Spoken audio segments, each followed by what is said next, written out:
Well, many of us know AOC for its monitor, but do you know that they actually have gaming peripherals as well? So in this video today, we'll be taking a look at some of the gaming peripherals offered by AOC, which might or might not be available in Malaysia soon.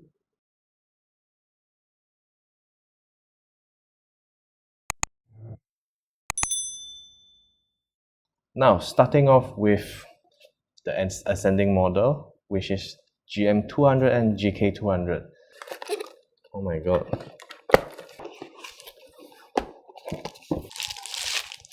Now we start off with the mouse here, the GM200. We can see that it's built for right-handed use, but the overall grip feels pretty comfortable, I would say, even though it's not really mentioned as an ergonomic design. Aside from the rather comfortable grip, the glide is a little bit rough, but that depends on the type of surface you're using. And for the clicks, which is very important for you gamers out there, the clicks on the GM200 feels pretty solid, I would say. Compared to some of the cheaper gaming mouse, I would say this is a pretty solid click. Scroll wheel feels pretty okay in overall. Doesn't give us any kind of issue while scrolling. It doesn't stuck, so it's acceptable as well. But the only problem I found out during our test is that the DPI change button will actually stuck inside the case after you press it. So I'm not quite sure whether it's the mold problem or our sample. That's something we will have to check with AOC later on. But if you're having this kind of issue, well, that's too bad for you.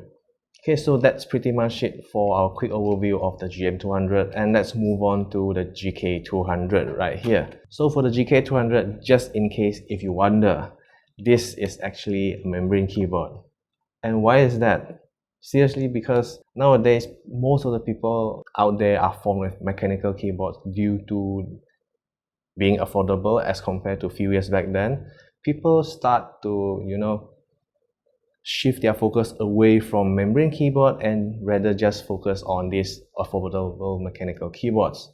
Well, I would say membrane keyboard is still relevant in some ways, but as of now, according to the trend, it's definitely going to be a very tough challenge for AOC to push this keyboard into the market if they decided to do so.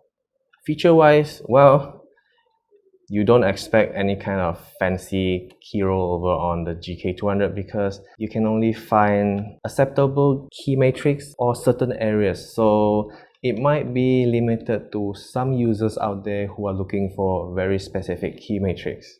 Now, despite not having those fancy features you might expect on a mechanical keyboard, the GK200 still offers some aesthetics and good features to a certain extent.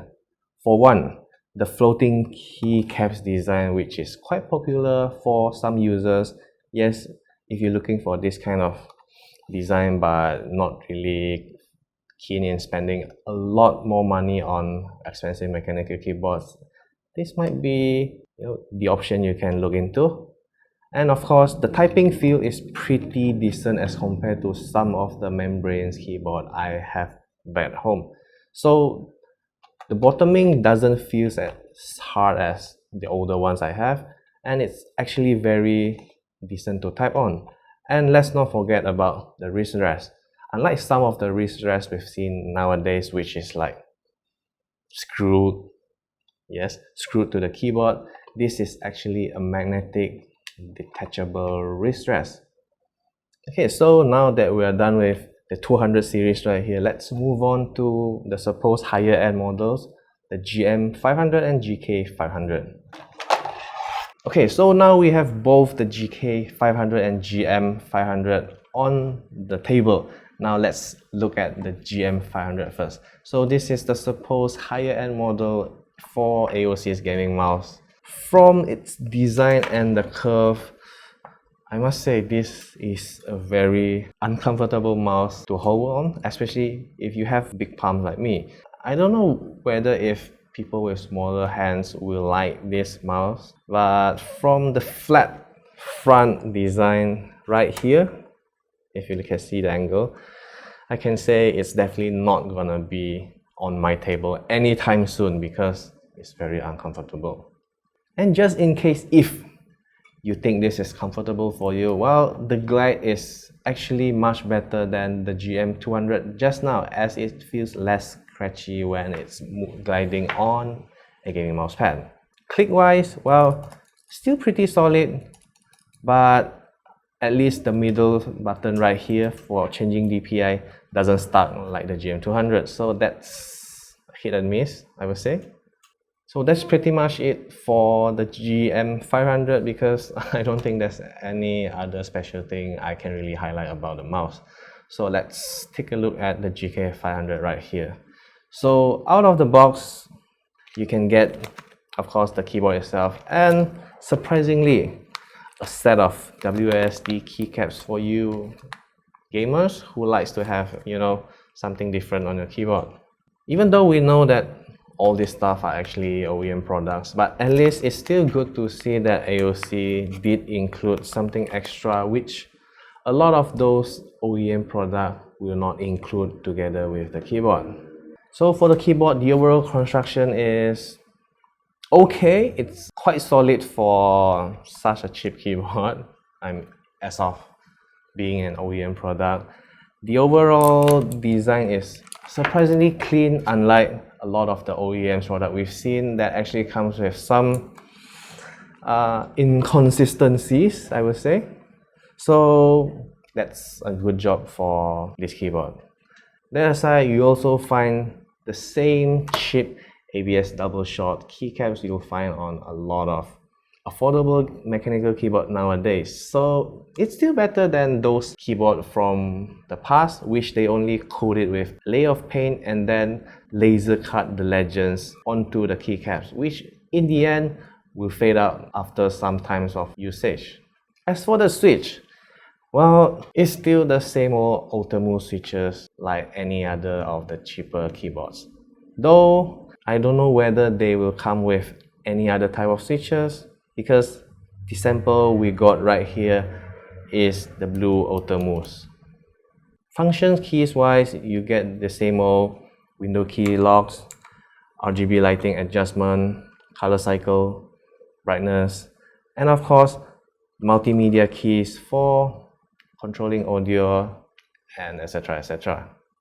During our test, we actually tried this GK500 with some games, RTS, FPS, rhythm games. The overall feel is reasonable, because I won't say that everyone will like clicky blue switch, but the overall typing feel is still quite decent, because they are using at least Optimus switches instead of some random unknown or unlabeled mechanical switches that you don't even know if it will break after long hours of usage.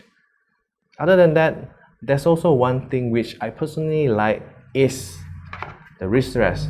Just like the GK200, the GK500 also comes with a magnetic detachable wrist rest, which will snap in place if you put it close to the keyboard. So that's an added plus if you don't want any kind of trouble with installing the wrist rest.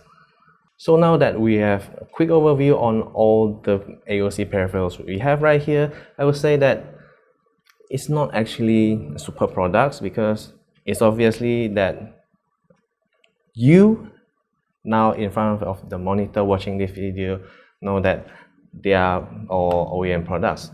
But I will say they are actually still okay, because at least they include software that allows you to control the RGB lightings, which some of the OEM products will not provide you at all. All in all, I would say this AOC peripherals is an okay product.